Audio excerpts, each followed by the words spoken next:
Speakers work. This meeting is being. There you go. This meeting is being held in accordance with the Open Public Meetings Act, also known as the Sunshine Law, NJSA 1046. Notice of the meeting was sent to the Daily Record and the Citizen on January 3rd, 2025, and published on January 8th, 2025. Notice was also posted on the bulletin board of the municipal building and on the Town of Boonton website. Can we all stand for the Pledge of Allegiance? I pledge allegiance to the flag of the United States of America and to the republic for which it stands, one nation, under God, indivisible, with liberty and justice for all. We have a roll call. Sure. Mayor Lynch, are you upset? Mr. Phelps, Present. Mr. Brewer, Here. Mr. Murray, Here. Mr. Kokar, Here. Mr. Aluski, Here. Mr. Schnitzler, Here. Mr. Supa, Here. Mr. Venturini, Here. Mr. Robles, Here. and Mr. Zambarana. Here. Okay, payment of the bills. Are all the bills in order? Yes, they are. Can I have a motion to pay the bills? So moved, Brewer? Second. All in favor? Aye. Aye. Pay the bills. Approval of the minutes. Everybody got a copy of our meeting minutes from last month's meeting, March 12th, 2025. Anybody have any comments? Seeing none, we'll accept the meeting minutes as presented. We have no resolutions tonight, so we can go right into public hearings. And we're going to start with the carried public hearing on application 2025-01, 318 Monroe Street.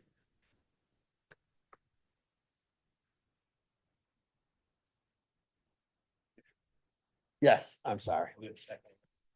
Yes. Good evening, everyone. Good evening. I may have a moment to gather my wits. Take more than a moment. Just a question. So on a second application, we're basically seeing whether they need to come for a D variance or not. Right? If- That's right. That's So, it is what. so would they be able to think about that? Yeah. That's what I was thinking. I mean, we're determining if they have to come for a D variance, not determining the D variance stuff. I think they can participate, but I don't know. Maybe not. I think that they can. I guess. Question is. Should they? Yeah, Yeah. right? Yeah. That's the way I would look at it. And to a certain extent, if we decide that it's better to cut them loose, we should cut them loose now. Right. So they don't have to. I can go. Want me to get him and. Yeah, why don't we, Yeah. just so And we're I'll- not yeah. having.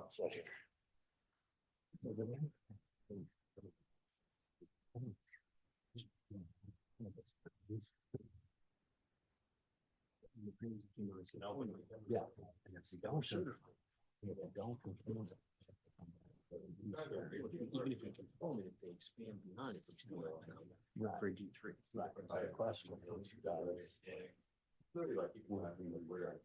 would, if Jim was here, would he be part of, as part of it? And Mike saying, I don't know. Yeah, right, saying, let's be sure. Just give us 1 minute. Council's flexibility. Yes, he said on the note of caution, we probably shouldn't. So why, yeah, maybe, Yeah. give it enough.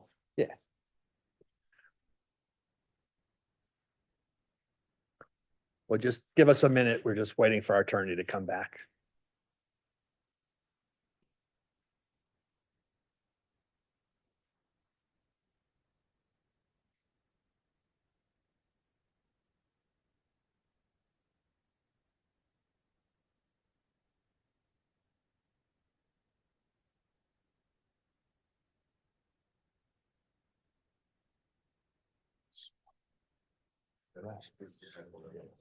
Those guys.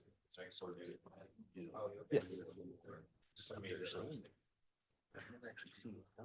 No, I've never seen this. Like, I know this was the route, but Right. I've never But actually. I've seen never seen anybody anybody do it. Yeah. Because I don't know what it was.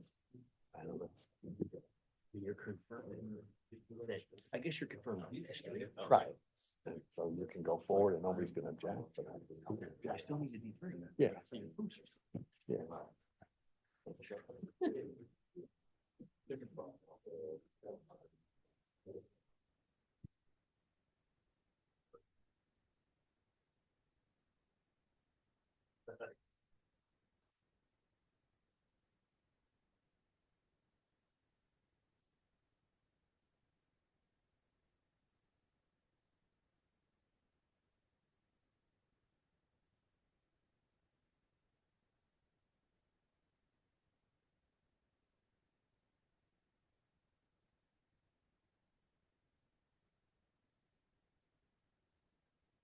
What's that?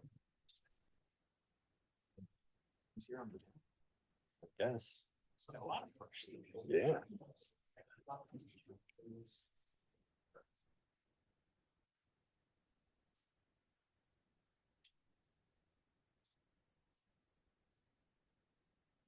Okay, Mr. Shephis, I think we can move forward.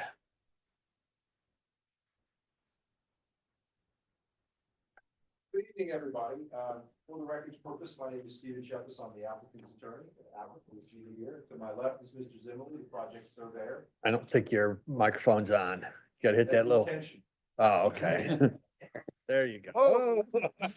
Oh. What is going? Just turn off. We're picking you up off this one. now. Just speak loud. Busy since the last time we appeared before you, because there was a request from the board for the applicant to present professional planning testimony. So I'm glad to introduce you, Mr. Steck. You probably know Mr. Steck. Yep. So Mr. Steck was engaged to conduct some planning investigation and provide testimony this evening. Also, the last time we were here, the board had specifically requested that Mr. Zimmerly, the project surveyor, conduct an analysis, perhaps prepare a revised plan depicting the original lot line before they were, the properties were combined. So Mr. Zimmerly has prepared that plan and has been submitted. Now, before we get into any of their testimonies, I prepared a couple of items for your consideration. One was an item which I pre-marked, you can put it in A5. Gave you today in advance. And it's my certification with, it has deeds in the chain of title, plus it has the actual tax map from 1918 that shows two lots with the lot lines that were originally declared in the 1869 deed of Mr. Holmes into Mr. Simmons. So if you would just take note of that, and what's interesting is in every one of the deeds in the chain of title from 1969 to the present, because I previously provided you the prior deeds, they all reference the two lots descriptions mirroring what we have. 76 feet deep, 50 feet wide for the lot fronting on Kelly Lane, and 50 feet wide, 125 feet deep for the house for the lot fronting on Monroe Street. And that comes forward from the 1869 deed of Mr. Holmes. So those lots are constantly declared, and I think it's important to bring that to the board's attention, because what this does show is that there was never a deed of merger that was issued by anyone in our chain of title. Nobody in our chain of title ever said, we want this as one lot, even though there's two houses. And therefore, I would submit to you that somewhere along the line, presumptively, the tax assessor combined the two, despite the fact that they don't meet standards associated with such a combination of lots into one lot. So that's the nature of the certification. And the last page, I also included the tax record showing the house fronting on Kelly Lane being built in 1922, and the one on Monroe Street at least since 1930. And then, of course, you have the tax map that we were able to locate at the county, showing the two lots as they originally existed, and as Mr. Zimmerly will show you this evening how that laid out. So that was the first thing. In addition, I had correspondence which explained everything that was in Exhibit A5, so you have that for ease of review. And the last item that I presented to you in advance of this meeting was my letter of April 4th, 2025, which addresses the zoning aspect where the ordinance prohibits two principal structures on one lot. That's Town Ordinance 300-76 entitled Principal Buildings. And then likewise, I addressed the issue of the lot merger. As I noted in my letter, and as I mentioned to the board at the last hearing, the lot merger doctrine came about from the New Jersey Supreme Court case in 1967, Lochner versus Campoli, 49 NJ 504, commonly known as the lot merger doctrine. And the Supreme Court basically recognized the fact that we have two lots fronting on the same road, undersized, established before the 1953 Planning Act, that they merged for purposes of zoning. What's inferred in case law and eventually confirmed in subsequent cases is the fact that one of the two lots has to be vacant. So the whole purpose of the merger doctrine is to bring lots into greater conformance with the zoning ordinance, not to create the anomaly of two principal structures on one lot. I specifically provided for you too the holding of the New Jersey Supreme Court again. 1979, Cicciarella versus Zoning Board of Adjustment of the Borough of Monmouth Beach. And that was a case that recognized that back-to-back lots fronting on different streets do not merge. And that's even where one's vacant or maybe both are vacant. The court recognized that where lots have separate frontage on different streets, that in itself is sufficient enough to prevent a lot merger. And here, of course, not only do we have frontage on two different streets, Kelly Lane and likewise Monroe Street, but you have principal structures on each lot. So look, I think the obvious is this. These lots should not have been combined into one lot because it doesn't comport with any of the requirements in state law. And likewise, it doesn't comport with the ordinance of the town of Hooten. Now, how this happened, I really don't know. All I know is that the purpose of this proceeding, this application, is to undo which was done. Now, leading into Mr. Zimmerle's testimony, when we were last here, we had initially supported and purported to this board, we presented an application which we would actually bisect the lot as we do today, so that you would have two lots of 1,000 feet. And as you can see from the tax map, there are a number of lots. You don't have lots that are combined. We're about 5,000 foot by the current ordinance requirement. And certainly we're willing to present that as an option, and my client would agree with it. The board find it more desirable is to return to the original lot dimensions and lot areas that were originally created back in 1869, and likewise are reflected in the tax map in 1990. So we have this throwing these years around 1869. You're very good at it. I love it. I was a history major. I guess that. Not much money in history, so I went into law. You know, you the connection. So that being said, I'm going to introduce Mr. Zimmerle. Mr. Zimmerle is the project surveyor, was previously sworn, previously stood his credentials on the record. Yep. Mr. Zimmerle, tell us what you have for us. And Mr. Zimmerle's plan is on that stick. So perhaps we can bring it up on the big screen. Yeah, there's a couple small errors in the zoning table. I've setting up the zoning table. And so, Bill, let's give the board secretary just a moment. Sure, try to find your plan. Now, certainly I made an introduction on what we would endeavor to do. Can you tell us basically what I said about the proposal that you submitted this evening, important what the original lot layout was? Yes, let's report the original lot layout. And in so doing, it increases the size of the lot on Monroe Street considerably and decreases the lot area for the parcel on Kelly. Okay, so why don't you walk us through the zoning compliance or non-compliance with this revised configuration? Sorry to interrupt really quick. Is it for December 24th, the revised plan, or is it the other one for March 27th? It's March 27th. Okay, I'm on the right one. Thank you. Is it possible to enlarge section that actually Right. Right.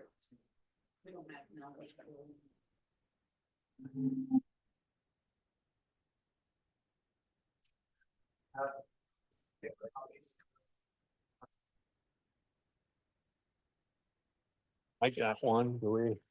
Well, We got. Here's another one. Here's one. Here, I'll Here. There's one. Oh, okay. I got another one.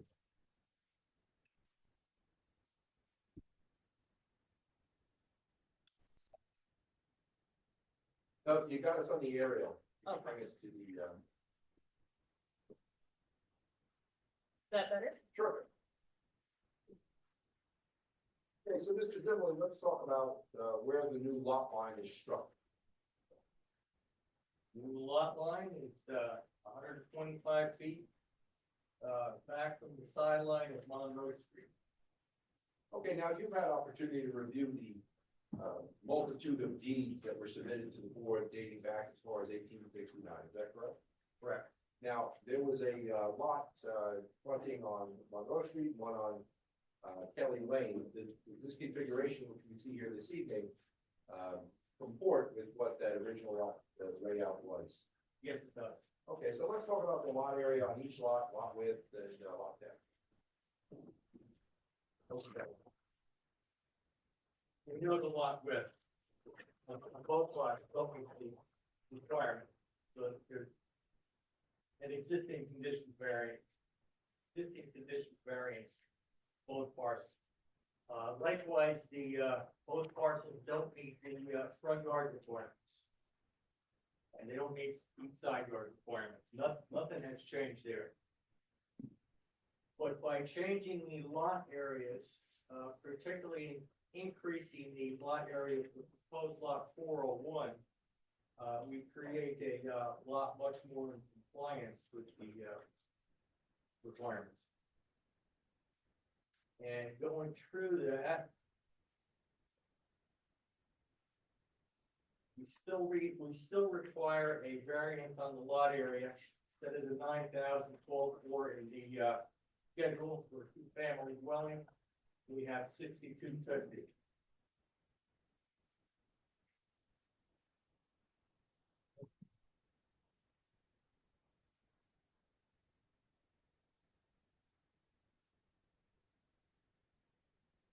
Still meet the, minimum lot depth. We meet the minimum lot depth, that's no problem.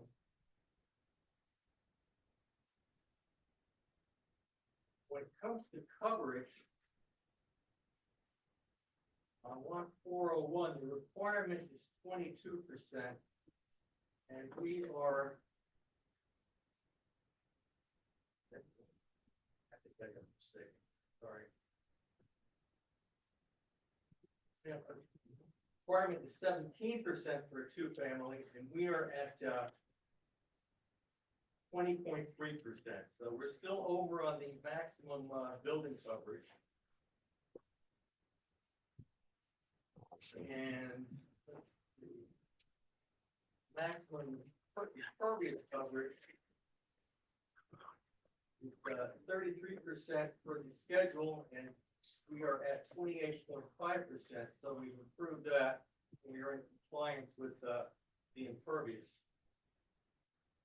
The FAR family ratio, the maximum requirement is 0.29, and we are now at 0.30.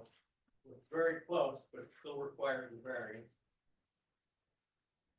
And the minimum floor area still meets the requirements, as did the first subdivision plan. Now, in terms of lot 403, that's the Kelly Lane parcel. I have the area listed in the wrong place. The requirement for a single family house would be 6,250 square feet. We're proposing 3,802. That clearly is a variance. The lot depth. Lot depth requirement for single family is.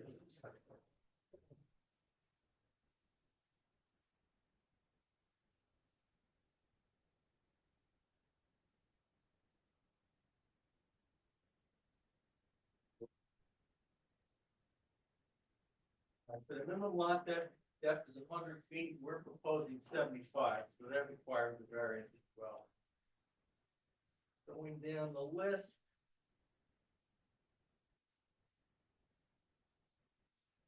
Minimum rear yard requirement. Actually, we're meeting that. It's 35 feet, we have 37.8, so that's in compliance. The maximum building coverage for one family is 22%. And we meet that with 19.4%. Maximum impervious coverage for one family is 44%. We've got 27.5.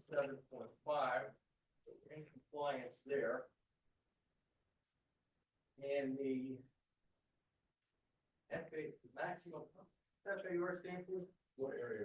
Maximum floor area ratio for a one family dwelling is 0.39 for the requirements, and here at 0.19. We are in compliance with that, and for the minimum floor area for a one family dwelling is 900.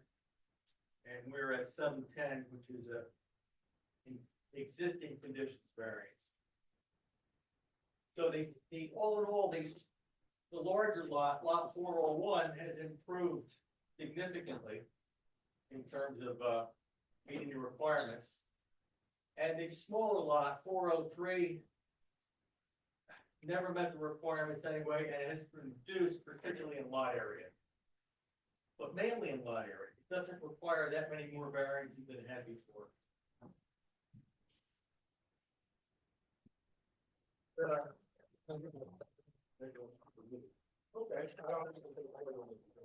Okay. I'll open it to any board members have any questions of Mr. Zimmerman on his testimony tonight? Okay. I'll turn it over to our professionals. Do you have any questions on what he just testified about? Open your testimony by saying that you thought there were a couple of mistakes in the zoning table. Yeah, Were there any? the proposed lot area for 4.03 should be listed as 3802, and that's a variance. I see. So it's 3802, and then the other one is. Yeah, the 3802, which is over on the side there, should just be crossed out. That shouldn't be there.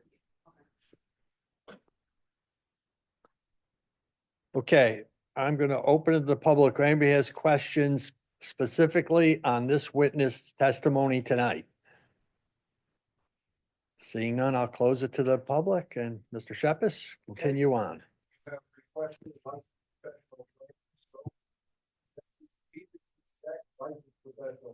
Okay. Mr. Zimmerman, don't leave the state and stay in the room. Right. Yeah, I think the microphone would be best, if you could. No. Thank you. Want to grab the mic and join us, or Uh, how do you feel more about it? You can, whatever you want to Whatever do. you like. I'm gonna join you. I should take the mic off. Yeah, take the mic off and let's see if we can make sure it works. High tech. Mr. Streck, could you raise your right hand? You swear the testimony you're about to give in response to the questions of the board, with respect to questions from the board's professionals, or even from the public itself, your responses will be the truth, whole truth, and nothing but the truth. So help you God. I do. Next question. With respect to your professional license, do you hold a certain professional license? I do. And that license is? A New Jersey planner, license number 1776, which I received in 1976.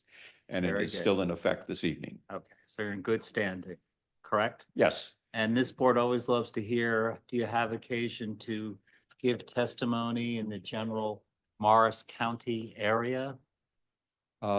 yes, I probably testified. I've been doing this for over 40 years, and I believe I've testified here before, as well as I think in every other municipality in Morris County. That's And- what I figured. Okay, I don't have any further questions. Thank you. I heard that, like, the board accepts Mr. Yes, we do. Steck's credentials as Yes. a certified licensed professional. Yes. All right, very good. So, Mr. Steck, would you just, please give us a little background as far as your investigation, and then tell us what you're planning, findings the board accepts you as a licensed professional. Okay. You need to tell us where you went to school. Okay. In preparation, I looked at the subject property, toured the surrounding area, took some photographs, reviewed your last two master plans, and I reviewed the application materials. And the correspondence that was submitted by Mr. Shepis. And I was here earlier this evening to hear the discussion about the alternate subdivision line. Very good. So, Mr. Steck, why don't you tell us a little bit about your understanding of what it is we're seeking, and then likewise, if you can provide some planning testimony, maybe even an exhibit to help the board rendering its determination. Perhaps I should release the exhibit now. Be good. All right, so Mr. Stack, you prepared an exhibit. We're last up to exhibit A5, so we can call this exhibit A6. I would assume that you prepared A6. Is that fair? I did. Now, I would mention to the board secretary that Mr. Stack's exhibit A6 is on that device that I have. Okay, just to let you guys know, some of the files aren't opening, so that's why I'm having trouble pulling them up. Anybody want?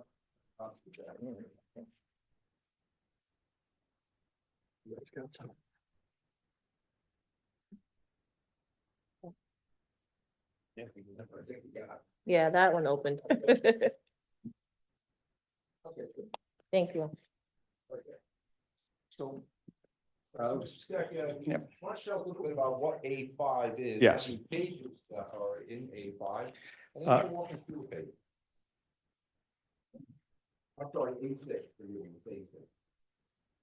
A6 was prepared by me. It's dated April 8th of this year, and it consists of 5 pages, and I'll just generally describe what it is, and then I'll refer to it in more detail in my testimony. First page, and this is on the upper right-hand corner, P1 through P5. First page has a copy of the zoning map where I've highlighted where the subject property is. And to the right of that is the aerial photograph that was part of the submission, but I did superimpose the zone lines. This is right next to the R2A zone. We are in the R3A zone. So when I did my analysis, I confined it predominantly to the R3A zone. Second page has pictures taken by me on April 4th of this year, and I believe they accurately depict existing conditions. The upper photo is the single-family dwelling on Kelly, and the lower photo is the two-family that is on Monroe at 318. To the right, I show the shifting of the proposed subdivision line. These are old dwellings, and in fact, although the tax maps say that the two-family dwelling was 1930, I think, I looked at the old Sanborn maps, and it appears to have been in 1916, so it's older than what's reflected on the tax maps. The third page continues photographs taken by me on April 4th. Upper left-hand corner, well, let's start. Lower left-hand corner, I'm standing behind the one-family dwelling, looking across to the two-family dwelling, which is the gray building behind the trees, and there is a fence line and roughly a tree line that separates the two properties functionally. So not only, although they've been merged on the tax maps, they're functionally treated as two separate properties. On the upper left, I'm at the fence line, again showing the backyard of the two-family dwelling. On the right is a drone photo where I've approximated in a red line where the proposed new subdivision line is. Next page, I walked the block and as best I could determine where the ones and twos, and they're color coded. Yellow is a single family. The Light orange is a two-family. There's one four-family I'm sure the board is aware of, Lot 11 and Block 75. And then, as you know, there's a pocket park that's in the adjacent zone, R2A. And I've reproduced the bulk standards for the R3A zone to the right. There are notations there in that I've shown with X's the lots that are substandard in size. And on the final page, I reproduced the subdivision. I included in a blue dashed line the required building envelope. I referenced the 2018 master plan, and I'll spend some time going through the numbered observations. So back to the beginning to lay some foundation. This lot, as you already aware, was always treated as two separate lots.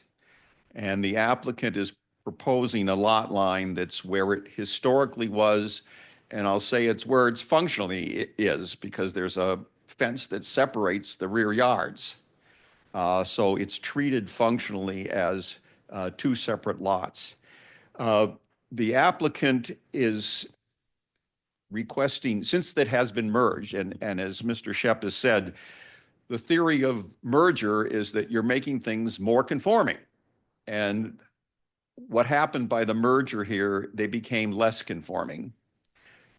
In that by merging them, you now have two principal buildings on the same lot.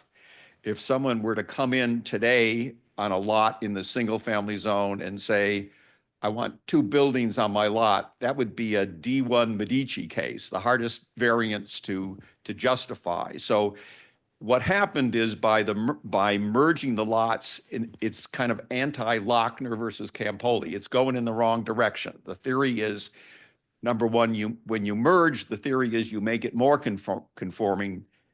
This is the opposite. And aside from that, there's another case that was mentioned that the Lochner merger doctrine doesn't apply when you front on two different streets, which is the case here. This area is, I think, fairly accurately depicted on the fourth page of my exhibit A6. It's fully developed, a mixture of 1 and 2 family dwellings. Oddly enough, the old records show that Kelly Lane was at one time, at least in 1916, called, it might be Van Dyne, Vanduine alley. And right on the other side of the alley was the Van Dyne machine shop. So there was some industrial use at one time in the area that was associated with that alley. And that's the map from the Sanborn Map Company that told me, I think our 2-family house it was at least there in 1916. Part of my analysis was to look at your master plan, and on the lower right part of the last page, P5, I have the future land use plan map, which recommended a designation of an SF5 for the subject property. It was a change in notation, and it said that it should be a single family area with a minimum lot size of 4,000 square feet. So your current zoning isn't in alignment with your master plan. You've accommodated 2-family houses, but you do it with a larger lot size. In the upper right-hand corner of P5, I also reproduced that historic tax map 1918 to show that the lot line being proposed is historically where it was located. the prior master plan also recommended what they called a moderate density designation. That's the 1988 master plan. So as you're aware, this is in an R3A zone that has different sets of standards for 1 and 2 family dwellings. Single family is basically a minimum of 60 feet in width, depth of 100, and a minimum area of 6,250 square feet. The 2 family has the same minimum width, minimum depth, but the minimum lot size is 9,000 square feet. Front yard 25, rear 35, and side yards of 6 feet for each side. So as you saw from the 4th page of my A6 exhibit with the red X's, there are a lot of nonconformities in the area in terms of lot size. In fact, except for the dwelling that abuts our property to the west, lot 3 in block 75, all of the 2 families are non-conforming in terms of their lot dimensions. Oddly enough, the lot next to us, lot 3 in block 75 on the 1988 master plan was referenced as a 3 family, but I believe the tax records show it as a 2 family. So there are different types of variances that are triggered by this subdivision. First of all, let me say the obvious. We're putting the line where it always was and where we contend it should never have been merged. So we're correcting what we believe was a misjudgment. These have been used functionally as separate lots. There's a fence line between the 2, so someone living in the 2 family can't walk back to the 1 family without crossing over the fence. It is a logical placement of it. Not only is it historically reproducing what was there, but because the first lot is a 2 family, you would think there should be more acreage associated with those 2 families than for the 1 family. And again, the 1 family is substandard in size. So in my opinion, there is significant logic in defining it this way. What is significant when I get to the negative criteria is that there is no change in the front setbacks, no change in the side setbacks, and as you know, the abutting properties are already developed, so we can't acquire additional property to make this more conforming. The rear yards change because we're putting in a rear line on both lots, but they're conforming. There is no change in impervious coverage, no increase in dwelling units, there is no increase in building footprints or floor area, although the floor area ratio changes. And first of all, I don't know how you calculate floor area now because it's 1 lot. You'd have to, I guess, add the floors of the 2 buildings together and then divide it by the lot. It doesn't make a lot of sense. But the focus of this application is the fact that there's a significant benefit in dividing the lots so that each lot has a dwelling. One of the purposes in your master plan, is to encourage home ownership.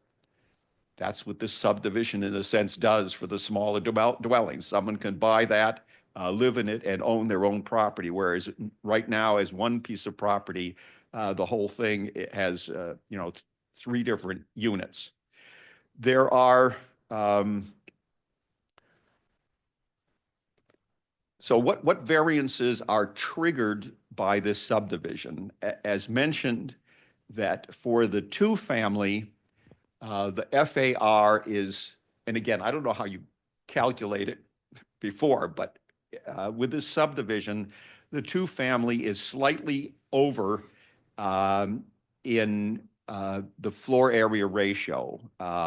It's 0.3 and the maximum is 0.29. This is the floor area ratio variance comes from this Randolph case, and you follow the standards of Coventry. And the question is, what negatives arise from that excessive, in theory, floor area? And the answer is none, because this floor area is not changing for either building. There is also an increase in building coverage for the two-family, 20.3%, that exceeds the 17% maximum. And here's a situation where, in my opinion, first of all, there's a hardship because these are all existing buildings. But also, I think there is a public benefit that outweighs the detriment because we're making the whole project more conforming. Again, I'll repeat, the hardest variance to get is when someone comes in and says, I want 2 dwellings on 1 lot. That's a D1 Medici case, hardest variance to get.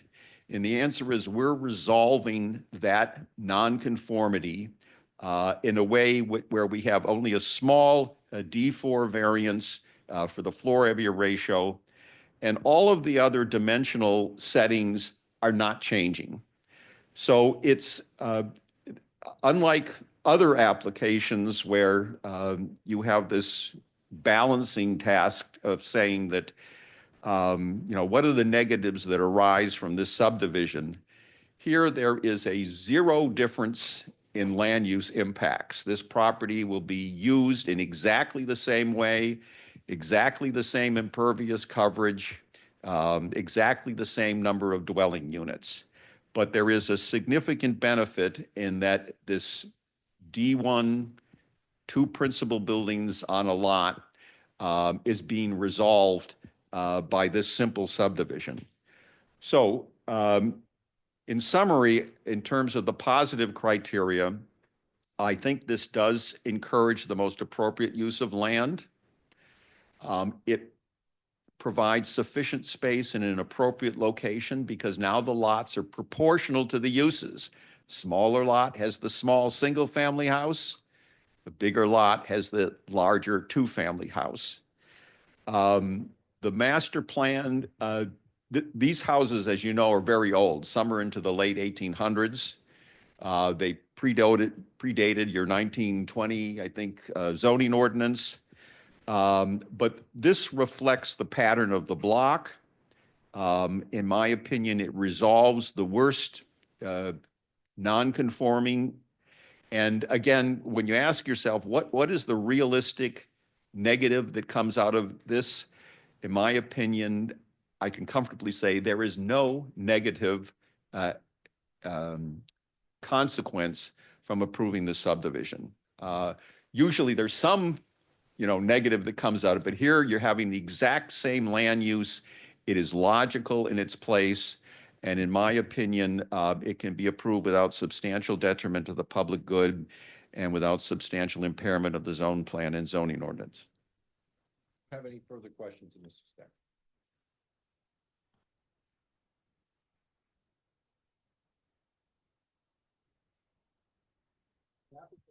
Anyone can try to change the footprint of the existing structure that's on there now. They would have to come back. That is correct. You heard testimony of ponding and water lane. This application doesn't change that. It doesn't. If someone were to sell that house or want to expand that house, then they would have to come back. All those plans would have to go forward. It would trigger a variance, and not only the engineer, they have to come back to this board to get a bulk variance. The only exception, well, you're right. If you look at the on the 5th page of my exhibit, I showed the blue outline of the building envelopes, and looking at that, while you think, for example, you could expand the 2-family house, the answer is you'd have to inset it because the sides already exceed it. I'm pretty convinced that anytime someone was going to try to expand it, and even though the single-family house is undersized, you're going to violate the rear setback. So you're going to be back before this board to review the application.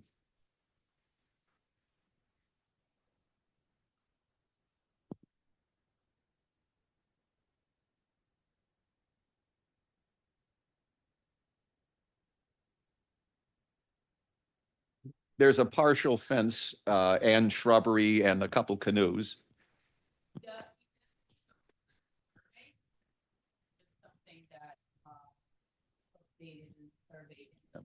It's an informal fence. If I recall, it's like a plastic, almost a, like a tree guarding fence. So it's informal, but it operates as a fence. Let me see if it shows up on one of the photos.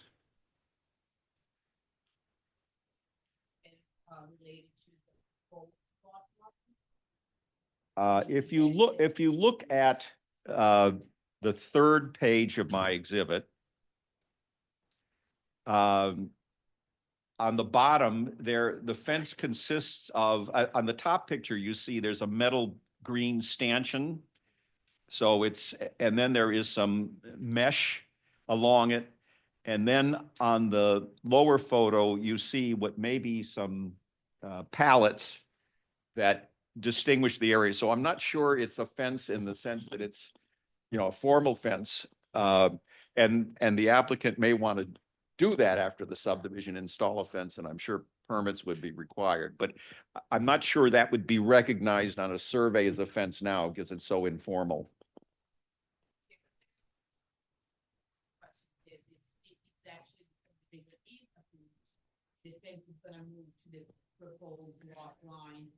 I think that it's approximately where the proposed lot line is now, but obviously I think if a formal like chain link fence is installed, they're going to have to get permits and they're going to have to put it on the right property.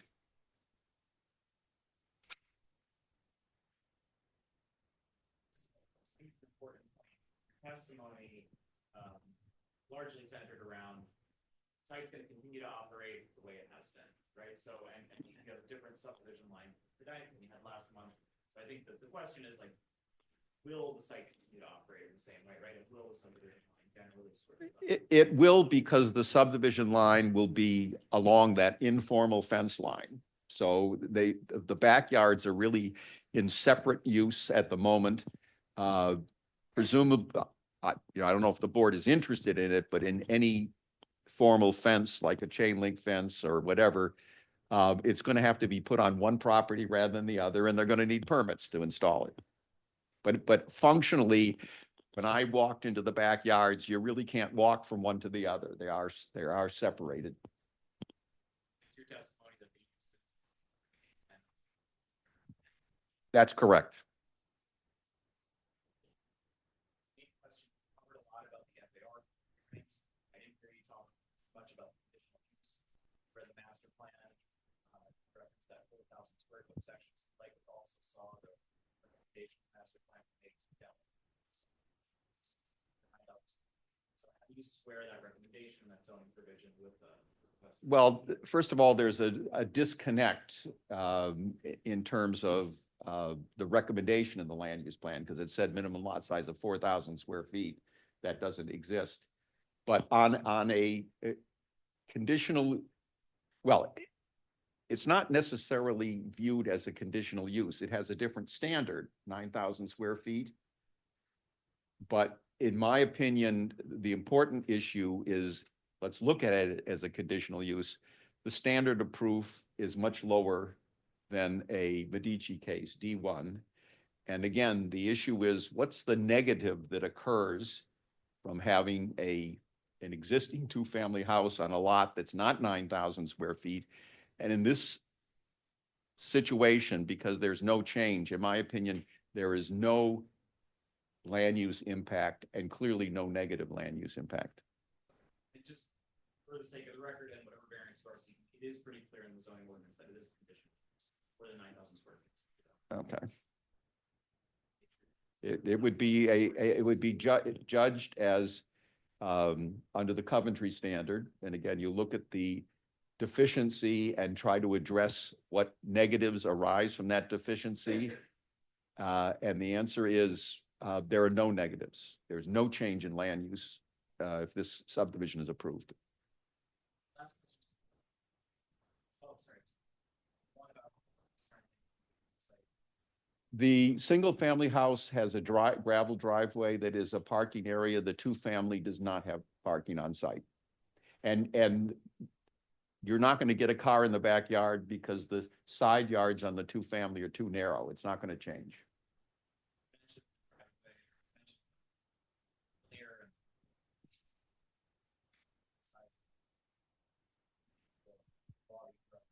Can you give us any more information about status?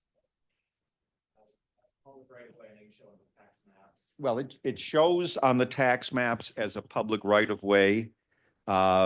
And this kind of blends into a legal issue because Mr. Shepis did explore that in the chain of title. But even the 1916 Sanborn map, although it named it an alley, Van Dyne Alley, it visually appears where it does today, except that, as you know, it doesn't continue in improvements to Old Boonton Road. It stops right at this property, but it services at the end. You know, there are so few dwellings that are serviced by that. And the answer is this applicant obviously can't control other sections of that width. So widening that has no functional difference. You know, if we had frontage along the entire part of Kelly, presumably you could say, well, you know, can you designate additional, donate additional right-of-way? We already have a substandard front yard. It makes no sense to do that. And we don't control other properties that rely on Kelly for frontage.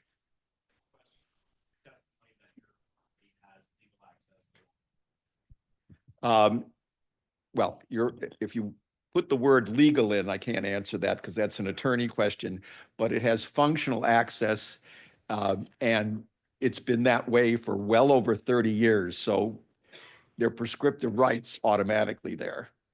I would also note that in conjunction with the application, we submitted a in-depth historic title investigation prepared by George Piccola, land title expert.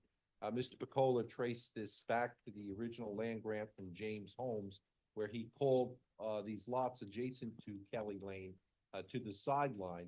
Mr. Piccola in his report came to the conclusion that title to the bed of Kelly Lane is still owned in Mr. Holmes' estate, never deeded it out, so he deeded out the parcels adjacent to it. All of the properties contiguous to it have rights of access because they're referenced as having frontage on this lane. The lane is shown on maps going back into the 1800s. It's also shown on the current tax map of the town of Boonton, and it has served as the sole access for the house at 319 Kelly Lane since it was built. So Mr. Piccola came to the conclusion that it's a private road. Apparently, it was never accepted by the town of Boonton as a public road, but I do note that based upon Mr. Zimmerle's survey, there is a municipal sewer line and a municipal water line that run into Kelly Lane. So they're both, the houses served with municipal utilities, as are other homes. And it has been used for over 30 years for access. Probably close to 100. Well, over 30 is, it's the same as 100. Yeah. Public, anybody has questions? This witness on his testimony. Would it you need to come forward and? So would it be safe to say that if this property was sold by these lots, that a future developer or somebody that wanted to knock this home down would in fact be in front of this exact same board on both lots, because Boonton's requirements for a new home would not meet the requirements for either lot? If someone tore down the dwellings, it would be a substandard size property, and they would probably need variances to do that. Now, someone could say, well, the 900 square foot single family house is so small, and it's less than 900 square feet, it ought to be larger.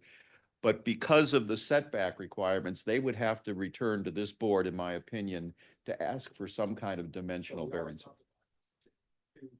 non-conforming lots that would not conform to Blueland's requirements for new home development. If That's we- correct. So they would have to, So we can't develop. no, that's not what I said. Don't miss it. Someone could, if they wanted to tear down a home and build a new one, it would require variances and they'd have to come back to this board. Pardon? On top of the variances they're applying for now. Well, So, if they tore it down, well, we're hoping that the variances we're requesting this tonight will be approved. But if they tear down the building and any new building is in some cases going to violate the side setback, the front setback, they would have to go before this board and seek variances all over again. Sale. No, the sale is not the issue. This issue would be, number one, is the building going to be torn down? And number two, what's the new building going to look like? They would file for a building permit. They would be rejected because they would say, you need variances. They have to go before this board. I believe it was built, the two family, I believe it was built before 1916. Real one? 1920, I believe. 105. Making sure, thank you.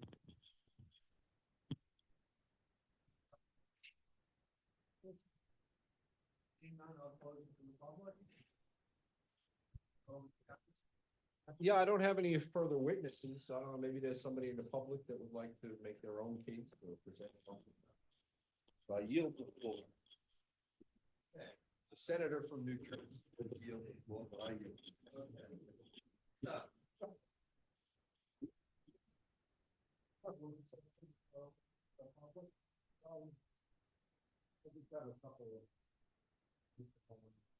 We have new documentation. Lawsuit, the Fraser. The Shepherd gave me a sample on that. So we heard Mr. Shepherd talking on that. Our sample, are these solid? I mean, how does it hold up on it? So the answer is when I had a discussion. In terms of getting a better feel for it. And so what I do is if I encounter something that's slightly unfamiliar to me, I double check myself. And in this case, I double checked with two of our retired partners in the land use area. And to be honest, as an attorney, I was a little bit skeptical in terms of the full extent of what is identified as the Lochner doctrine. But the truth is, it is legitimate. It has not been disturbed. And I think what's probably of more significance is I'm not sure. I think that Mr. Shepis, this is not Michael against Steve, but I think Mr. Shepis gives the first case, the Lochner case, a lot of credit. But the truth is, it's the subsequent case that gives Lochner more more purpose. It makes it more workable, so to speak. And I wasn't programmed to go that way, but the truth is that's the way that the law goes. And so the legal underpinnings, if you will, of this applicant, at least with respect to this notion of merger or not merger, they are fair and accurate in terms of Mr. Shepis's report. Okay.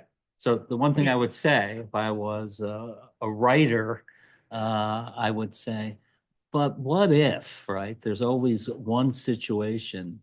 If I don't think that the Lochner case wasn't envisioned to allow for a situation where there was such a disparity between, on one hand, creating a better zoning environment, but if that better zoning environment wasn't really much better, the question would be, do you agree?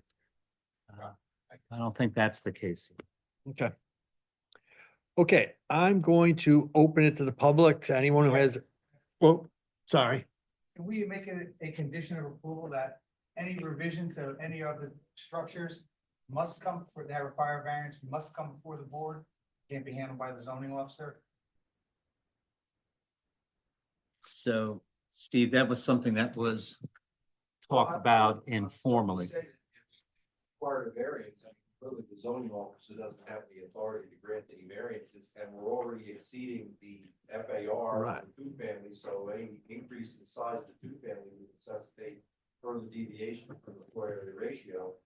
And then likewise, the house on Kelly Lane doesn't meet the front yard setback and barely meets the rear yard setback, so where you going on an addition, it doesn't meet the side yard setback, so. So I can't envision a possible way you create, I mean, unless you had the tiny little second story on the one-story house, I don't see how you could possibly do anything without coming forward. So Steve, you wouldn't then object if we built into the resolution in the event you're,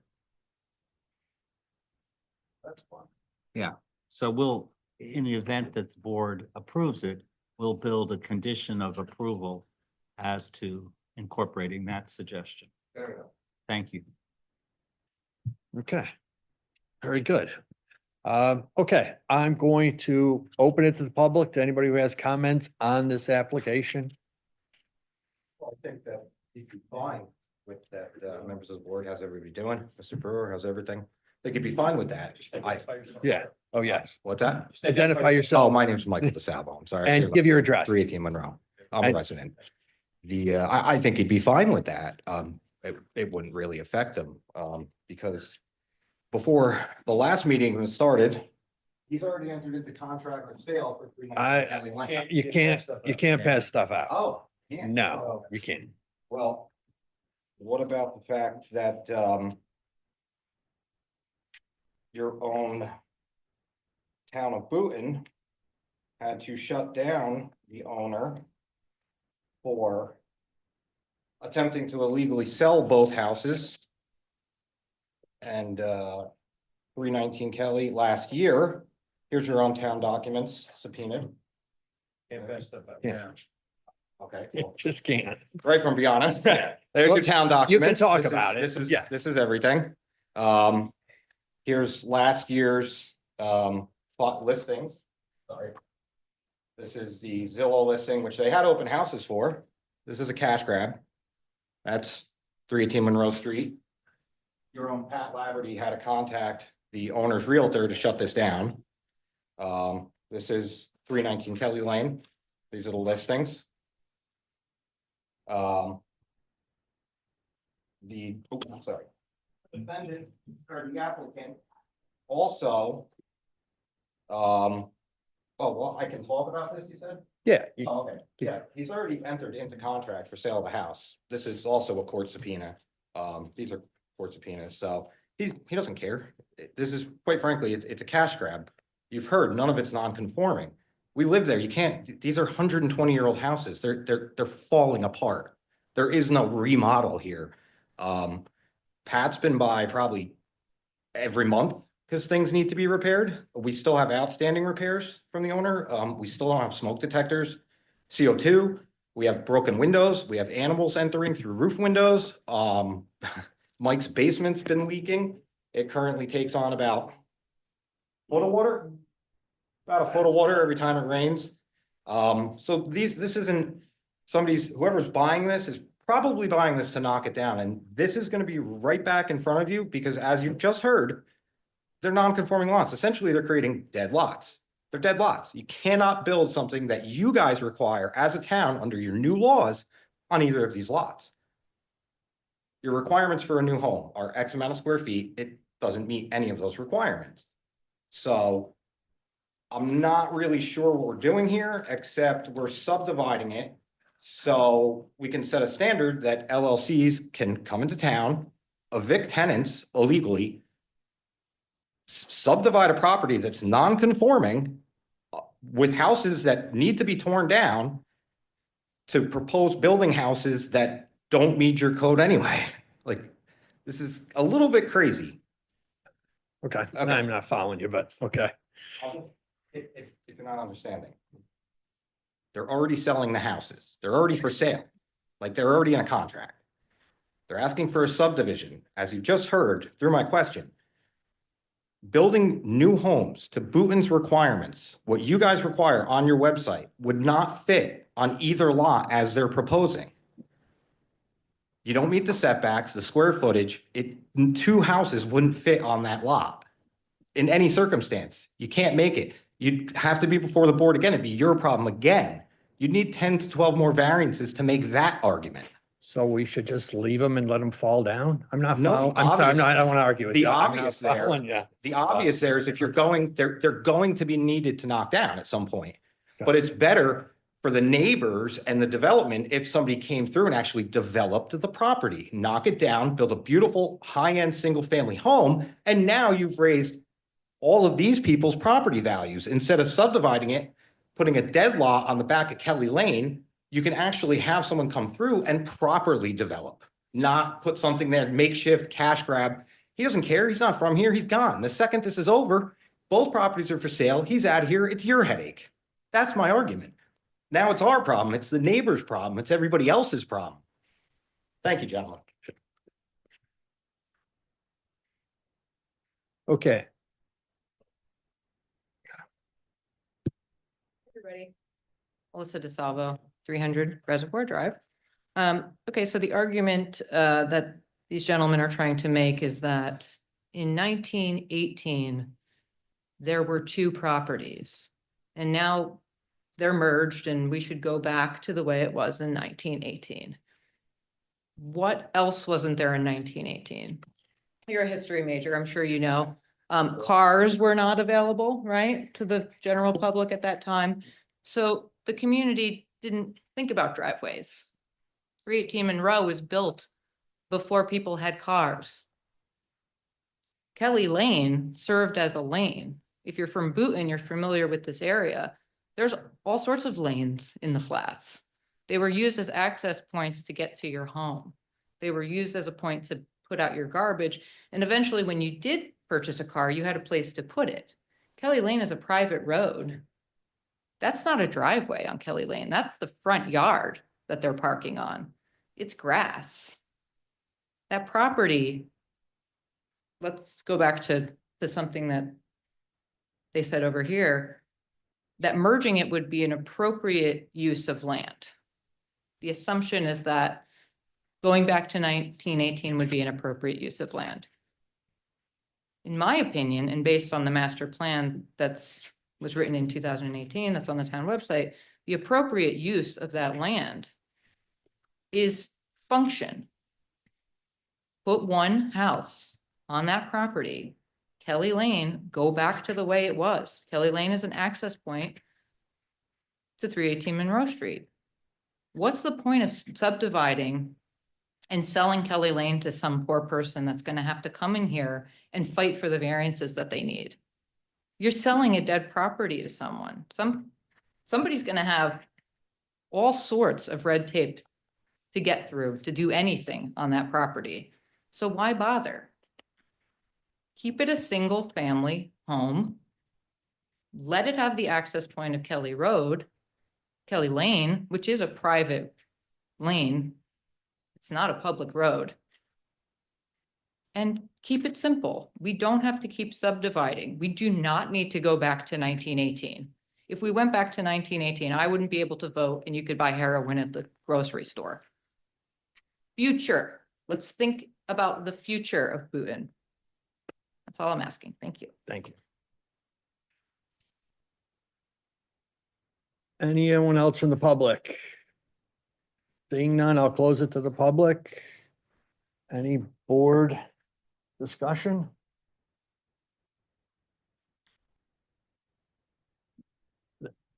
I'm inclined to make a motion to approve with the conditions stated previously by the other board member. And that was by me.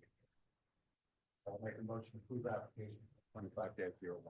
Second. Do we have a roll call? Sure, I just need everyone to have their mics on while I go through.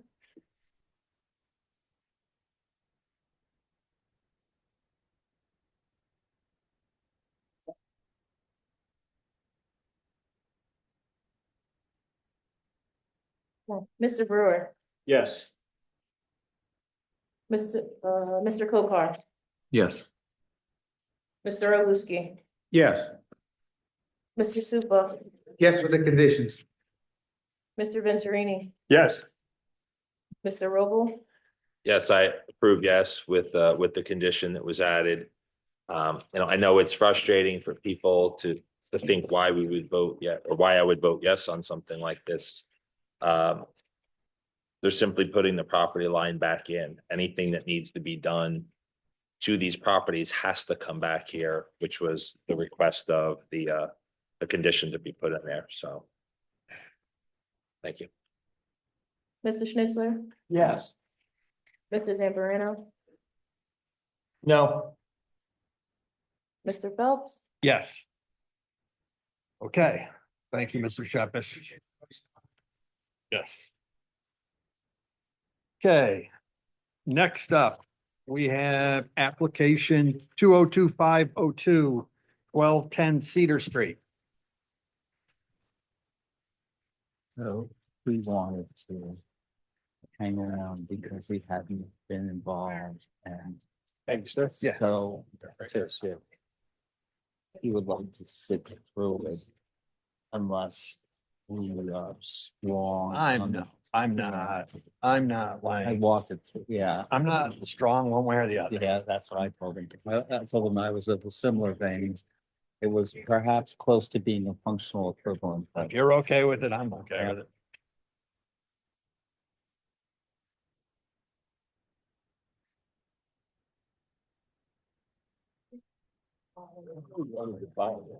What? Really wanted to buy this. I mean, I'm happy it's a better use than the last one, but I really wanted to buy this. Yeah. Turn it back into a rec center. Jack, someone out there has a This- camera with a microphone. Could Pointed love at it. us, and he's Yeah, gonna I think it's videotape this. I could I'm love sure buying they're it from the once in a train while. thing, and they wanna No, document it. Get it. Yeah, that would be an issue. Where's that? Where's Right that? over there. Right in I front. knew about it. Yeah. No, right in the back there. But it was like, I got two of them. Yeah. Oh, it's two. Okay. We got something I've never seen before. What do they do? They want a video like that. And they can, it's a public proceeding. Can they do that? Yeah, they were ready to go. Good. Say something snappy, Doug. You You wanna think- go viral. Yeah, I don't wanna You get wanna in trouble. help mean. Ooh.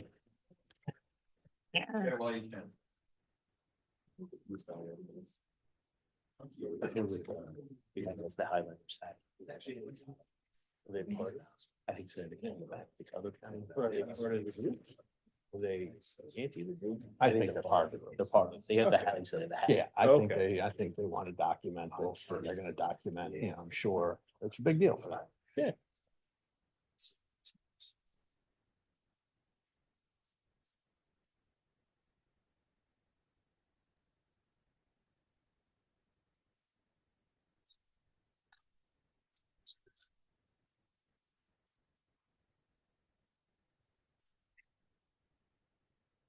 I shouldn't have pointed out. to Mike.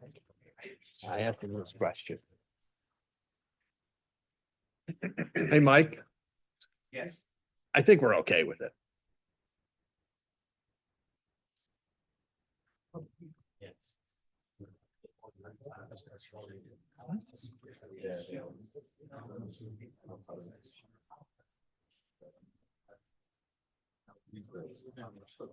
Thanks so much. Okay, Mr. Shepherd again. Good evening, everyone. Records purpose. My name is Stephen Shepis. I'm the applicant's attorney. It's my great privilege tonight to appear before you on behalf of the applicant, Northwest Jersey High Railers, Inc., a not-for-profit corporation. I also have the privilege of representing them in an underlying real estate contract. They are presently under contract to buy the subject building from its current owner. The contract is contingent upon them securing certification from this board relative to the pre-existing non-conforming club recreation use, which is currently utilized, or which the property has been utilized historically for. In essence, this is a straight certification, so we're not looking for a variance, we're not looking for a site plan, we're not looking for a subdivision. Section 68 of the municipal land use law grants the zoning board of adjustment, only the zoning board of adjustment, in this instance, a combined land use board, the authority to certify uses and structures as lawfully pre-existing, the zoning ordinance that presently makes it non-conforming. Listen, when they adopted the MLUL in 1975, became active in August of 76, mechanism was made in the statute to protect property owners that had uses and structures that didn't comport with the regulations that municipalities were adopting, updating the zoning. So this is, I hate the phrase because it has its roots in the deep south and Reconstruction, but commonly known as grandfather. And in essence, what we're proposing or what we're requesting is that the board issue a certification pursuant to section 68 of the MLUL, grandfather, and the use, the structure, the setbacks, and the length. Now, in support of the application, I provided a certification which I prepared based upon my analysis of the zoning records of the town of Houghton. Once again, the 2005 letter from Richard Osborne makes an appearance in the certification relative to the first zoning ordinance being adopted on December 19th, 1922. I likewise provide you a copy of that ordinance from 1922. And at the time, in the zone, which this was a B zone, clubs and recreational uses were permitted use. Back then, presumably you had people coming in from other countries where they congregated together. This site, their testimony in support of it, was a Slovak kind of cultural club. Many of you may have known it as such. We have a witness that's going to testify to that. It remains in that zoning for a while, but then eventually the zoning changed and that use was no longer permitted. The Sokol was built in 1928, and it has remained basically the same building since 1928 to the present. Hasn't been expanded, wasn't torn down. If you saw the home inspection report, you would see that the plumbing was from 1928, the electrical was tube and wire. There's a lot of things going on that need to be corrected, but nonetheless, it's a building from 1928. My clients who are contract purchasers seek to secure the certification and then utilize the premises for recreational club use. They are a club. You're going to hear testimony about what type of club they are. It's model trains. I'll steal the thunder. So model trains. Grown men playing with trains. So that's the nature of it. And I submit to you, or will submit to you, that the proofs will demonstrate that it's a recreational use. Now, was it a train club? Of course not. It is a recreational use where people gather for recreational purposes, and you'll see the testimony. I do realize too, there was an intervening period of time, like around 2003, that the town of Houghton actually purchased the property from the Catholic Sokol and utilized it as a municipal rec center. But nonetheless, the building didn't change. The activities inside the building didn't change. People were still recreating, whether it was on the public ownership or whether it was on a private ownership. So that's the nature of the application. I have the great privilege tonight of introducing to you the former municipal clerk of the town of Houghton, Cynthia Oravitz, if I pronounce that correct. And Ms. Oravitz has enlightened me as to her personal knowledge of this property and, from its inception. And I believe, Cynthia, correct me if I'm wrong, that you have some personal experience with the building. So with no further ado, I'm going to ask that Cynthia be sworn, tell you a little bit about herself, and then give you the facts that she knows. Ma'am, could you stand up, please? Raise your right hand. Do you swear the testimony you're about to give with respect to this particular application, as well as your response to questions from members of the board or members of the public, will be the truth, whole truth, and nothing but the truth, so help you God? Thank you. Okay, ma'am, would you please state your name and your address? Cynthia Oravitz, 405 Highland Avenue in Houghton. Okay, Ms. Oravitz, I introduced you as the former municipal clerk of the town of Houghton. For what years did you serve the town in that capacity? 2000 to 2023, no, 2024. Now, let's talk about the property that's the subject of tonight's application. located at 1210 Cedar Street here in the town of Boone. Can you tell us when you first became aware of the property, and maybe you can tell us a little bit about what you know of the history of the use of the property in the building? Well, the hall, that's what it's called, what's it called. The hall's been around forever. It's next to the St. Cyril's Church Cemetery. And there's also another hall directly across the street from where I live called the National Soldier Hall. And both do about the same thing. They're recreational facilities. They host weddings, they host parties. This hall, the Catholic Soul, they had various, it was like a family, wholesome family place to go. All families would go. They had pinochle, bowling, gymnastics, and a lot of the Slovak residents of Putin, you know, seemed, along with other people, all seemed to be associated with the club, and they all seemed to join, and it was a place to go to hang out and have a good time. Now, Mr. Ravitz, the tax assessor's records which were submitted to the board references that the premises were described as a quote-unquote club. So could you tell us how this club operated to the best of your knowledge? Was it open to the Well, public? or yeah, was it just it private? was open to the public, it was, run by the Soul organization. As far as I know, they are throughout the country, a lot in the Midwest, Soul clubs. You know what that name means, so? No, not really. Is it some Slovak? Probably, yeah, Slovak, because I remember my uncle would get the Slovak Soul news, and it was all written in Slovak, Polish, I don't know. So the fact that the word Catholic appears in the title. Yeah, I don't know why it's called Catholic, unless it was somehow associated directly with St. Cyril's and Methodius Church. That's the only reason why there was the Catholic Soul and then there was the National Soul. Both halls did exactly the same thing. Okay, so now let's talk about the building. When was it that you first became acquainted with this building? And I know it's not proper to ask your age, so I'm not gonna ask, but maybe you could take us back in time. Was it more than 20 years, 30 years? How far back can you put a number on? When you built it? Say, I was familiar with the hall all the way back to when I was a child in the 60s. And was it operating as a club at that time? Yes, yes. Okay, now let's move forward in time from when you were a child and tell us what your recollection is as to the ownership or the use of the property, especially in light of the fact that you were the clerk of the town. From what I understand, the ownership of the hall was all of the members. That's what I understand. So maybe that's the difference between the Catholic Soul and the National Soul. You know, the Catholic Soul was run by the parishioners of St. Cyril's, because I do remember when it was sold, each person got a share or something for the property. Okay, now you mentioned that it was sold. Do you know to whom it was sold? It was sold, well, the town of Newton had it since, you said, what, 2023? Somewhere around. 2003. I have in the tax And that records was that, used as a recreation center, which is exactly what it was used for.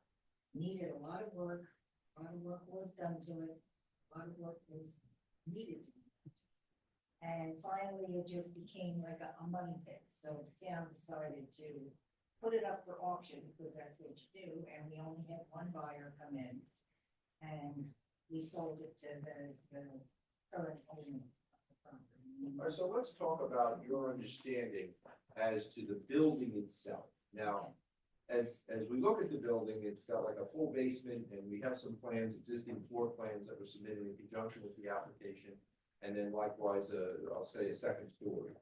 It's actually like a two-story Yes. building, but partially in the ground.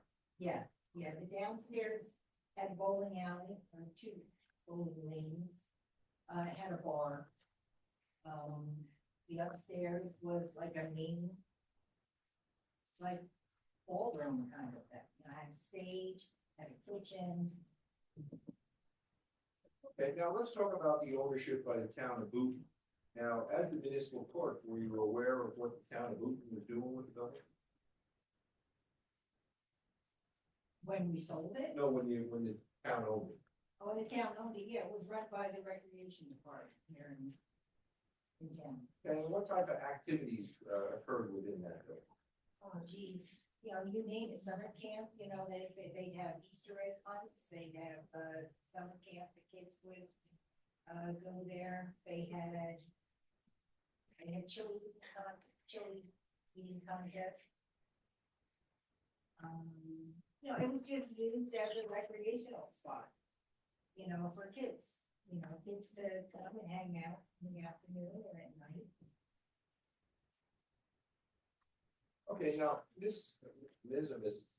Ms. Ravitz, I'm gonna show you some photographs of the building that are attached to the application. And I'm gonna ask you just to take a look at the building that's shown there. It will be the photos attached to the application.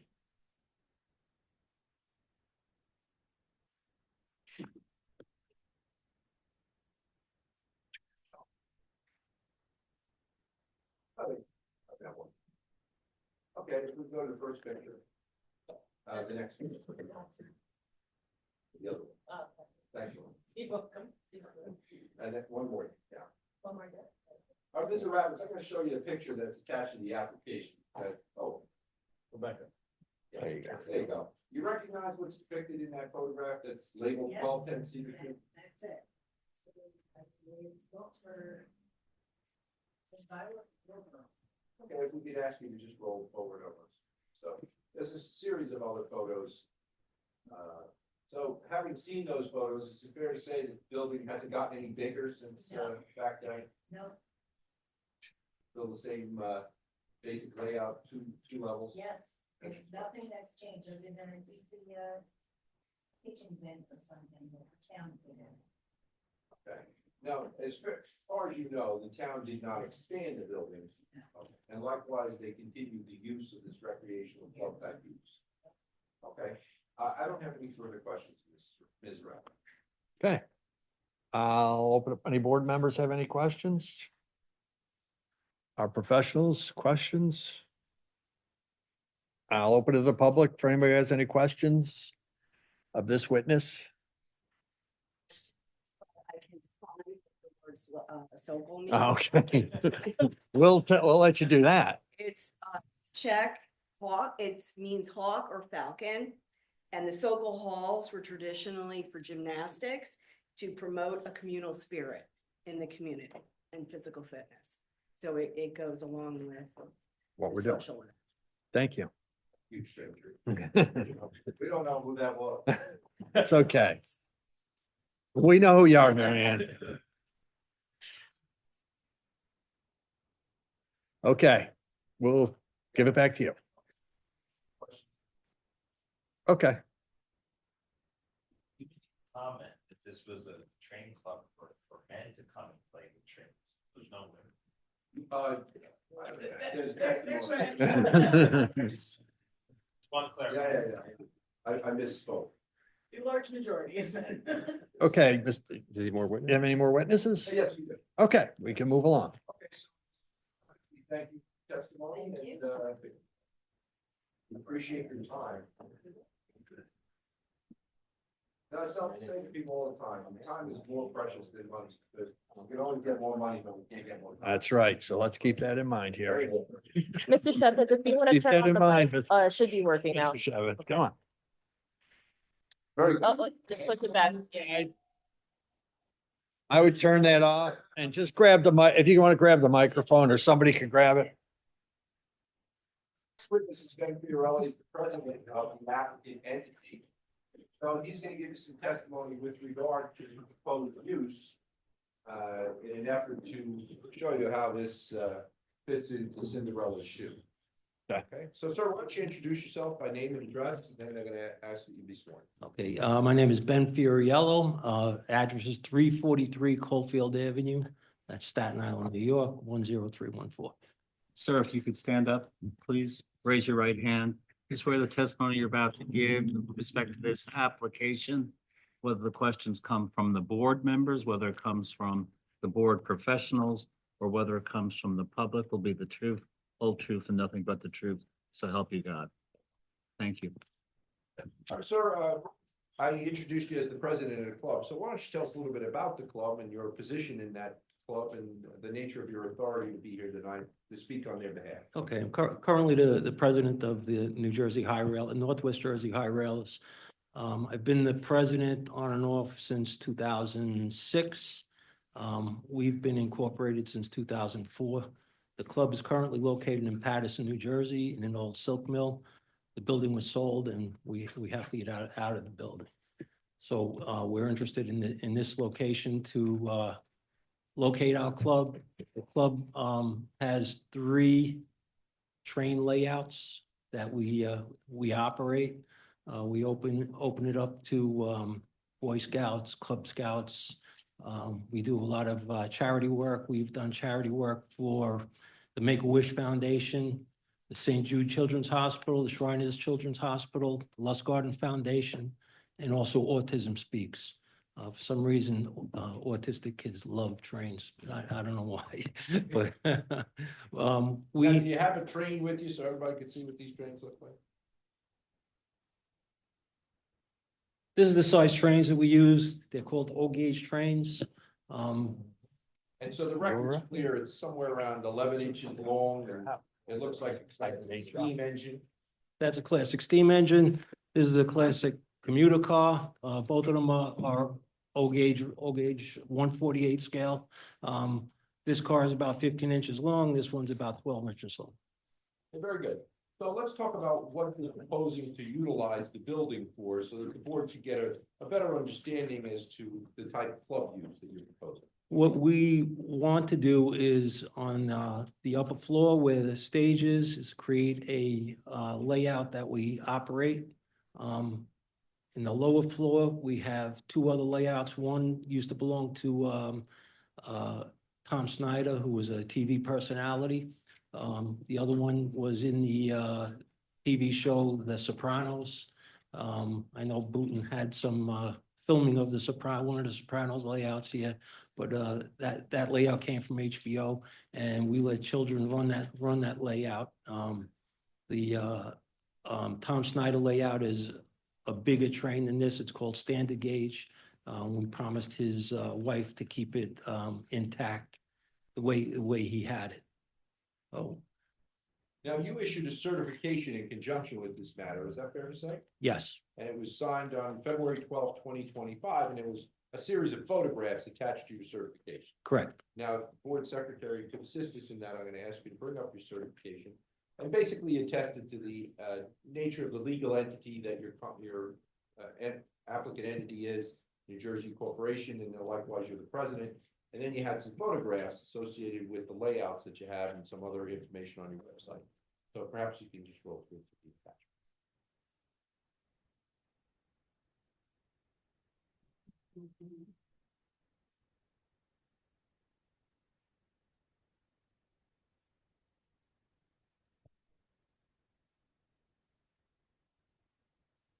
Okay, there you go. Very good. Okay. All right, so let's talk about what we see here in these photographs that's next to your application.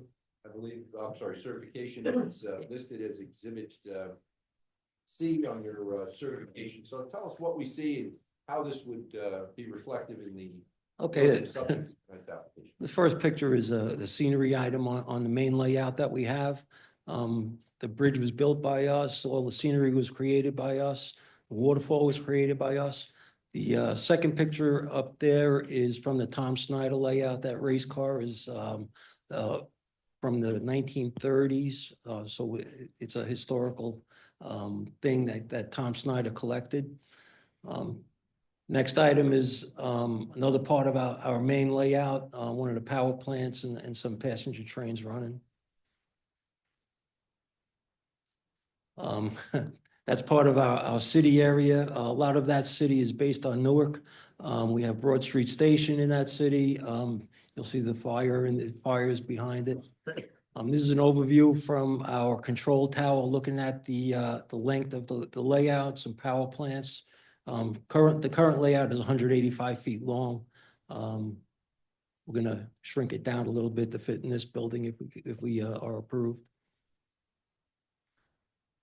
That's some of the kids from one of the churches in the building where we're located. looking at the layout. That's our control tower. We offer our members a family membership. So if somebody under the age of 18 wants to join, we make the whole family join and have them supervised. So currently we have about 8 members that are under 18. Their parents are part of it, so it's something that grows the family actually, because they do things together. There's a couple of members that had nothing at all to do with trains, and once their kids got involved with the train club, now they're train geeks like us. This is one of our open houses. Bunch of people. That's one of our open houses. So who do you open the house to? Okay, open houses are to, right now we have about 8 open houses a year.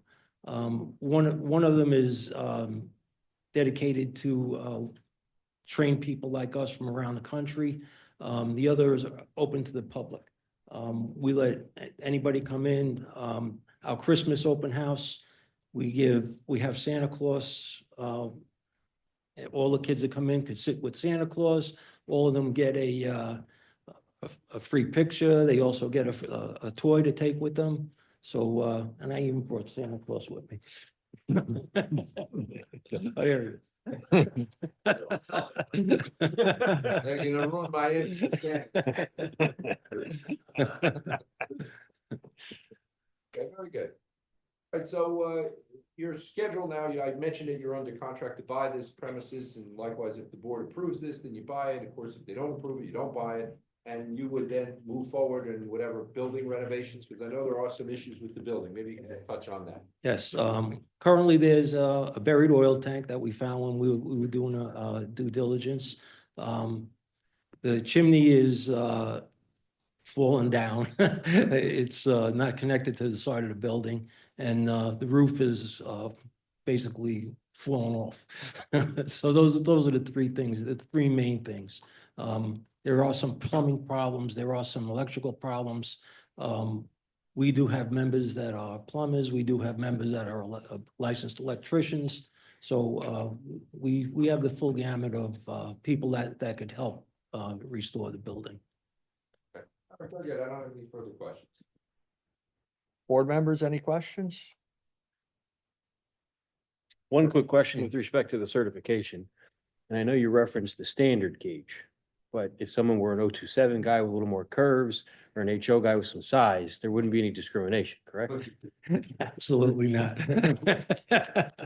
Whoa. I got Tell this ring this guy. one. Doug, I have a question. Yes. You had mentioned you have 8 open houses. How are these people getting to your facility? And, Well, parking? right in the now, neighborhood? we're located in Patterson, and yeah, they drive. Some people take the train. I know here we have Boonton Station isn't far from Cedar Street, but most of them do drive. Our open houses, we basically we average between 100 and 125 people through the course of the day. The open house starts at 9 o'clock in the morning and runs to 5 o'clock in the afternoon. So that 125 people is spread over that 125. Most of them stay about half hour, 45 minutes. Okay, so you anticipate these people parking in the neighborhood for There hour are- and a there half, are- whatever? There are 10 spaces in the front of the building that we would reserve for guests. And we would park on somewhere else on the street. I do point out that there is a lot of on-street parking in front of the cemetery. And I think that's probably historically where the Sokol would park over the cemetery. I guess given your existing location, your security, some of that stuff is. Well, we didn't have a picture. We have display cabinets around the layout. We plan on putting those display cabinets downstairs with the Tom Snyder layout. Some of those cabinets are quite extensive and quite expensive. It's more of a museum than a display. Sure. So we do have cameras We do have, we're located in one of the worst neighborhoods in, in New Jersey. Yeah, but, right now, with this building, we would plan on putting, Wi-Fi locks, some, cameras around the building, cameras in the building too. So without, knowing much of anything about what you guys do, I'm just curious, is predominantly the events and the activities that happen in the building or will happen, is it mostly going to be run by you guys, the individuals in this room, or you guys like almost not rent it out necessarily, but have like events where, most of the audience is not from? No, we never rent out, thing. The only thing we have done, is a couple of birthday parties. We had a boy named Chase that came to the club, and he was in a wheelchair. We helped him get a powered wheelchair through the Shriners organization.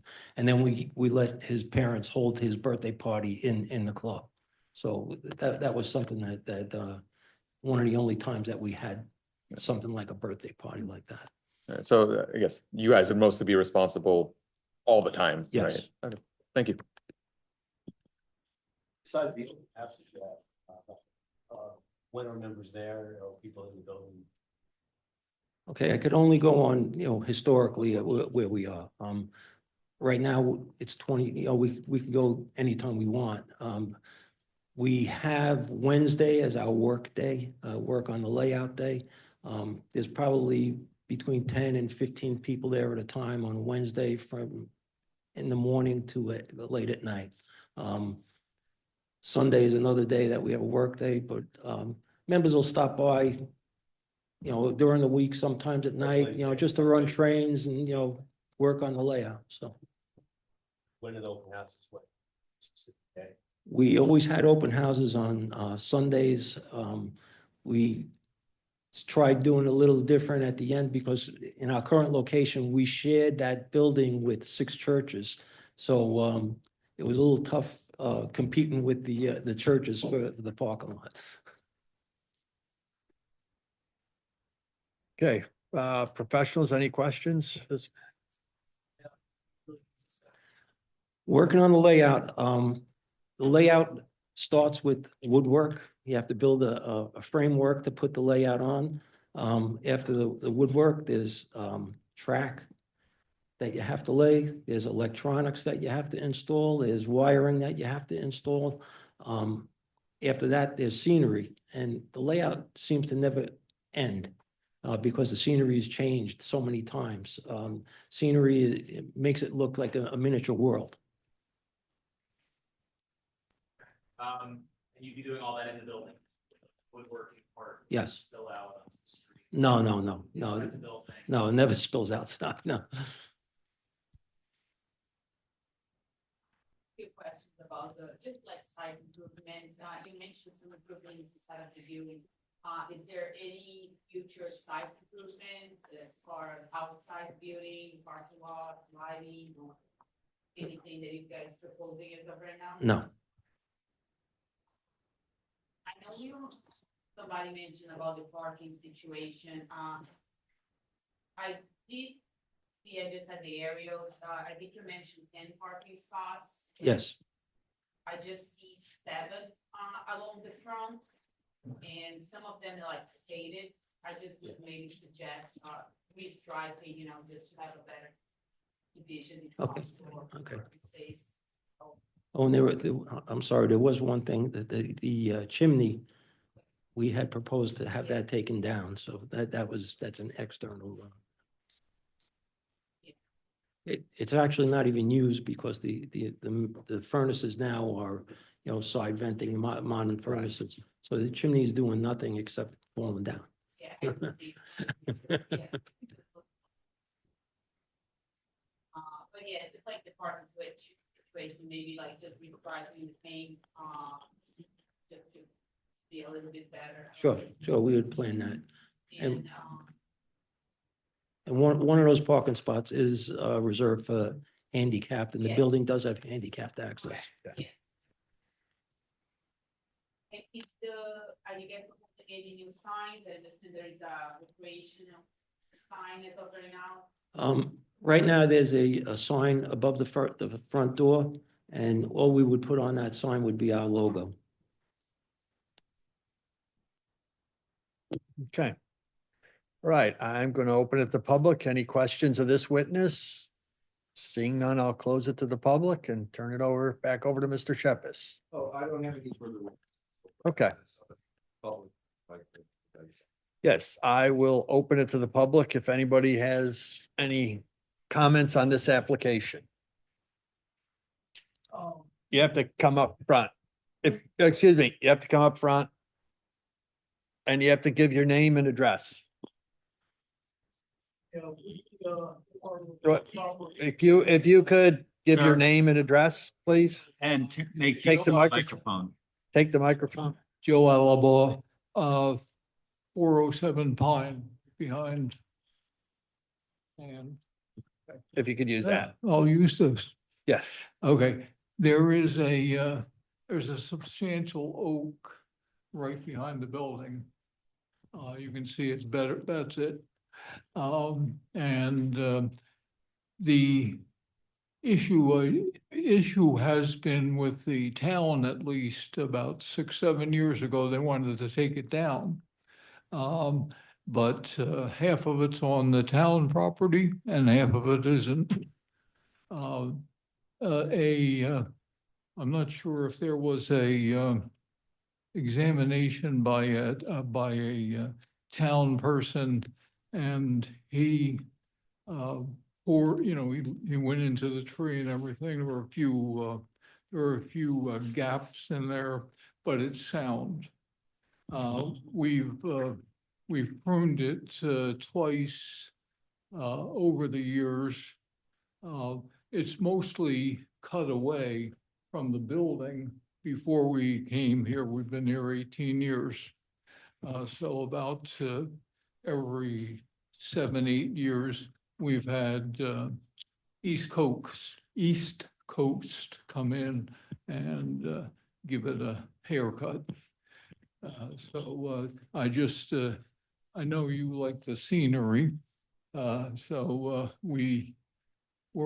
My concern would be that there would be some removal of scenery. Okay. I guess they're asking if you have any intention of cutting that tree down. Thank you.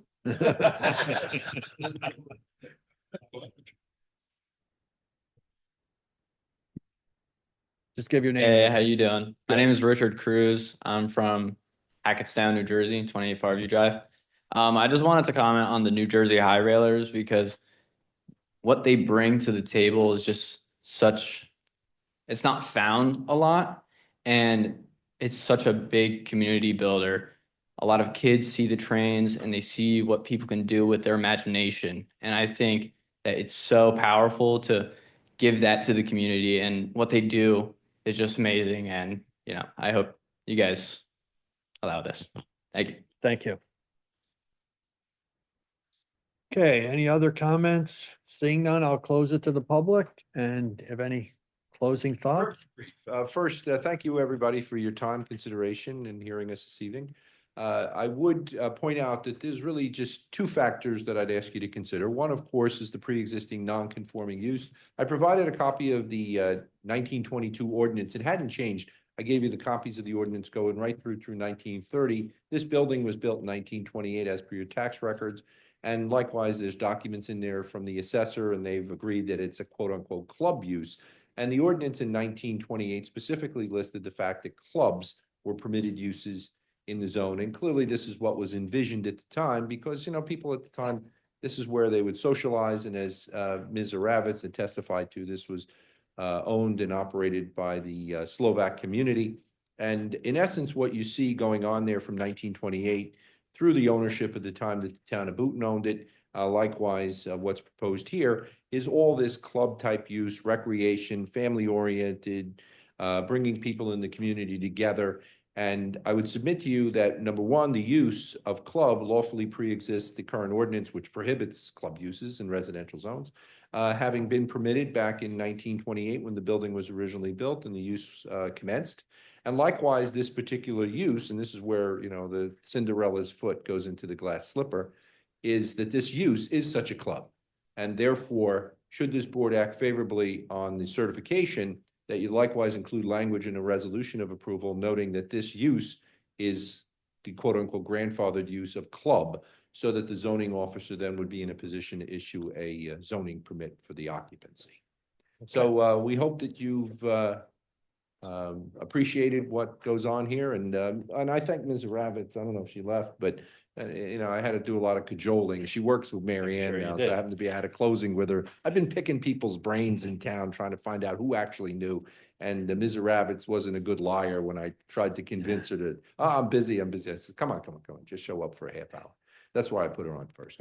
But in any event, look, I think it's a great thing for the town, and I would ask that you grant the certification and likewise find that this use is the protected use pursuant section 68 of the MLUL. Thanks. Okay. So I guess we're looking for someone to have a motion that we are going to approve the certification. I move to approve application 2025-02 and the corresponding certification as described. Second. We have a roll call. Sure, before I do, I just want to confirm who can vote on this application, if Mr. Mullen could confirm that. Everyone can. Okay, just wanted to be sure. Thank you. Thank you. All right, Mr. Brewer, Yes. Mr. Murray, Yes. Mr. Kokar, Yes. Mr. Owuski, It's one of the best applications I've seen come to the board in about a decade. So, yes.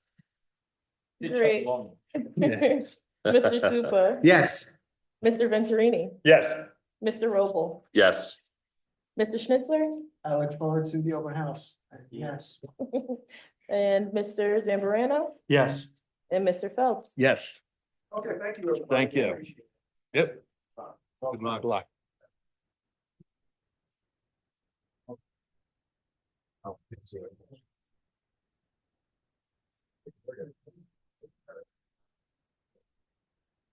We gotta finish and adjourn to, Oh, sorry. I'm sorry, I'm tired. Can we adjourn? Yeah, second, all in favor, aye. We're adjourned.